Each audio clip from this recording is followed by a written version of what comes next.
샬롬, 잘 지냈지? 오늘도 이야기 속으로 들어가 볼까?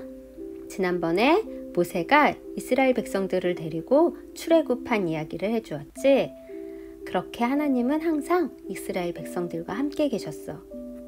이집트에 있을 때 일어난 10가지 재앙은 이스라엘 백성들이 사는 곳에는 일어나지 않았던 재앙도 많이 있었고, 다시 이집트 군대가 뒤쫓아오자 하나님은 홍해를 가르셔서 바닥을 밟고 바다를 건너게 하셨지.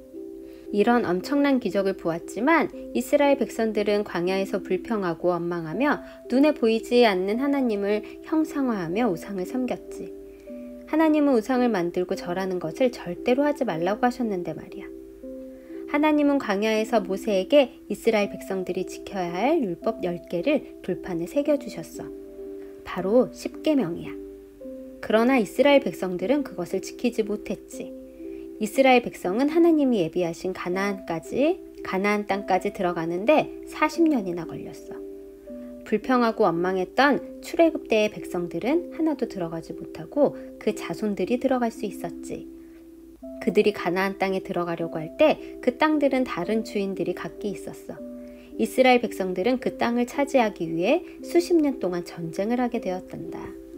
모세가 자라나고 이스라엘 백성이 출애굽했던 이집트 신왕국 시대 때 가나안은 분쟁 지역이었어. 가나안 땅에 각자 주인이 된 7족속도 있었지만 히타이트와 이집트가 서로 자기 땅을 넓히려고 전쟁을 했지. 히타이트는 세계사 시간에 배울 거야 최초로 철기 문화를 가졌다고. 이 터키라고 써있는 보라색 땅이 히타이트의 땅인데, 히타이트족은 기원전 18에서 12세기에 터키 고원지대에 있는 하투샤를 중심으로 후기 청동기 시대 오리엔트를 지배했던 나라야. 성경에 나오는 헷족 속이 바로 히타이트족이야. 아브라함이 사라를 장사하기 위해 헷족 속에게 막벨라구를 샀고, 다윗의 장군 우리아도 헷사람이라고 해. 철기 무기는 뜨거운 불로 철을 녹여 두드려서 만드는데 하투샤는 충분한 풀이 없었어. 대신 높은 지대에 자리 잡고 있어서 황야에 거세게 불어오는 자연의 바람을 이용한 용광로로 철제 무기를 만들었다고 전해지고 있지. 그래서 히타이트의 철기 무기를 만드는 법은 다른 지방으로 전해지기는 힘들었다고 해. 히타이트가 전성기였을 때는 바빌론을 공격해 멸망시키고 이집트와 전쟁도 했으며 고유의 법정과 풍요로운 문화가 있었던 나라였지.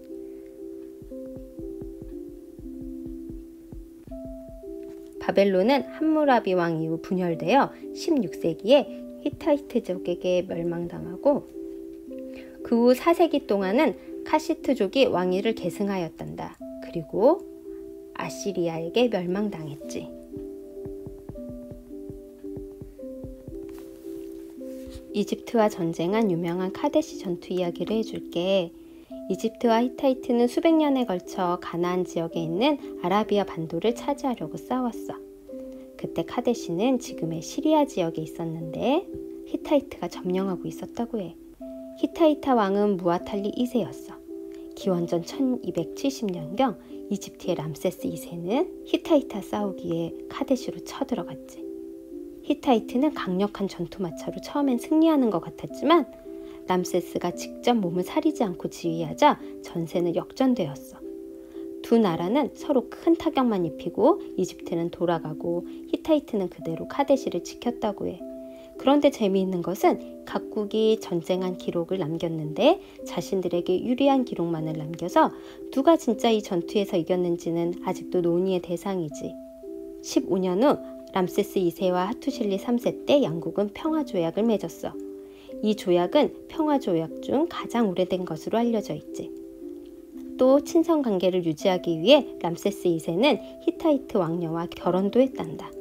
전투 후 양국은 서서히 세력이 약화되었고 여러 가설이 있지만 히타이트는 이후 100년도 버티지 못하고 커진 아시리아와 해안지대의 바다 사람들로 인해 멸망당했다고 해. 알지 못했던 전쟁 이야기도 재미있었어? 우리 다음 시간에 다시 만나.